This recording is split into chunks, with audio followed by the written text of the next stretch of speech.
Bonjour, dans cette vidéo, tu vas apprendre à déterminer la limite d'une fonction écrite sous la forme d'un produit. Voici le tableau résumant les situations que tu vas rencontrer. On souhaite déterminer la limite lorsque x tend vers alpha de f de x fois g de x, une fonction écrite sous la forme d'un produit. Alpha désigne un nombre réel, ou bien plus l'infini ou moins l'infini. Pour ce faire, on va faire un peu la même idée que pour la limite dans la situation où la fonction est écrite sous la forme d'une somme.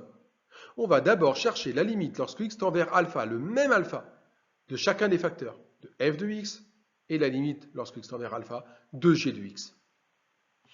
Imaginons que la limite de f de x lorsque x tend vers alpha est égale à une constante réelle L, que la limite de g de x lorsque x tend vers alpha est égale à une constante réelle L'. Eh bien, la limite du produit lorsque x tend vers alpha, c'est le produit des limites, grand L fois grand L', de manière naturelle. Que se passe-t-il si la limite de f de x lorsque x tend vers alpha est égale à une constante réelle L et que la limite de g de x lorsque x tend vers alpha est égale à l'infini, plus ou moins l'infini? Tu vois, ces quatre parties-là, on va les faire monoblocs. En fait, il faut retenir tout simplement qu'un nombre réel fois l'infini, ça donne l'infini. De manière naturelle, un nombre réel fois l'infini, ça donne l'infini. Et ensuite, plus l'infini ou moins l'infini? Eh bien ça va tout simplement être déterminé à l'aide de la règle des signes.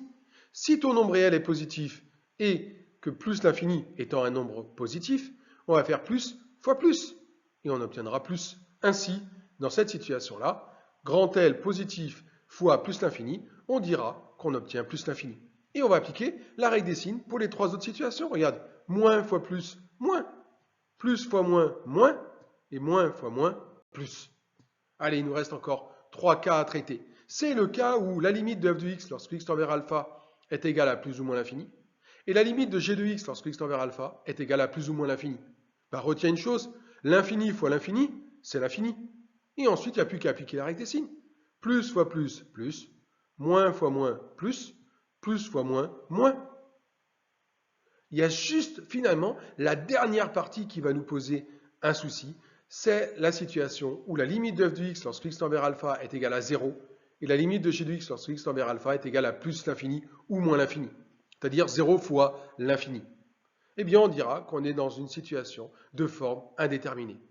C'est-à-dire qu'on ne peut pas prévoir à l'avance la limite à l'aide de ce tableau. On va être obligé de transformer l'expression de notre fonction dont on souhaite déterminer la limite.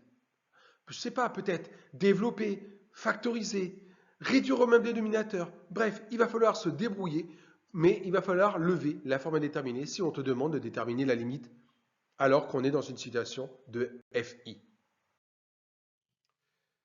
Voici un exemple 1. On souhaite déterminer la limite lorsque x tend vers moins l'infini de 1 sur x au carré exponentielle x. Tu observes que ta fonction f est écrite sous la forme d'un produit. Décompose l'écriture. Tu as d'abord, si je respecte les priorités, je ferai d'abord x au carré, c'est une puissance. Ensuite, éventuellement, le quotient, 1 sur x au carré. Puis je multiplierai par l'exponentielle. Alors, la dernière opération est une multiplication. Il s'agit d'un produit. Donc je vais avoir envie d'utiliser le tableau. Je vais poser f de x égale 1 sur x au carré par exemple, et g de x égale exponentielle x. Ainsi, j'ai f de x fois g de x. Et il suffit maintenant de regarder la limite de 1 sur x au carré en moins l'infini et la limite d'exponentielle x en moins l'infini. Et de regarder si on tombe sur une FI. Tu peux commencer d'abord par faire cela mentalement, afin de savoir si on a une FI ou non. Si on n'a pas d'FI, on rédige la solution. Si on a une FI, il faut transformer l'écriture afin de lever cette forme indéterminée. Écrite sous cette forme-là, on ne pourrait pas déterminer la limite cherchée. La limite, lorsque x tend vers moins l'infini, de 1 sur x au carré, eh bien c'est 0, c'est une fonction de référence. La limite de la fonction exponentielle lorsque x tend vers moins l'infini, c'est 0. Ça aussi, c'est une limite de fonction de référence. Et 0 fois 0, ce n'est pas une forme indéterminée. Tu peux alors conclure que par produit, tu as que la limite cherchée est égale à 0. 0 fois 0, ça fait 0. Autre exemple, sauras-tu déterminer la limite lorsque x tend vers 0 moins de 1 sur x facteur de x moins 7? Allez, tout simplement, tu dois observer ici que normalement, si tu respectais les priorités, tu commencerais par la parenthèse x moins 7 et ensuite tu multiplierais par l'inverse. Bref, la dernière opération est une multiplication. Ceci est donc un produit. On va chercher la limite de 1 sur x lorsque x tend vers 0 moins, et séparément, la limite de x moins 7 lorsque x tend vers 0 moins.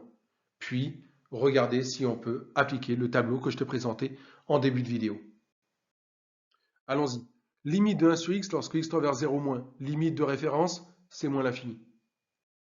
La limite de x moins 7 lorsque x tend vers 0 moins. Bon, il n'y a pas de difficulté ici. Si je remplace x par 0, je peux faire le calcul. 0 moins 7, c'est moins 7. Ici, il suffit juste de calculer l'image de la fonction qui a x associé x moins 7 en 0. Par produit, il n'y a pas de forme indéterminée. La forme indéterminée du produit, c'est 0 fois l'infini. On n'a pas 0 fois l'infini, on a moins l'infini fois moins 7. Donc on écrit directement que la limite cherchée est égale à plus l'infini. Bien sûr, 7 fois l'infini, c'est l'infini, et moins fois moins, ça fait plus. À bientôt pour une nouvelle vidéo.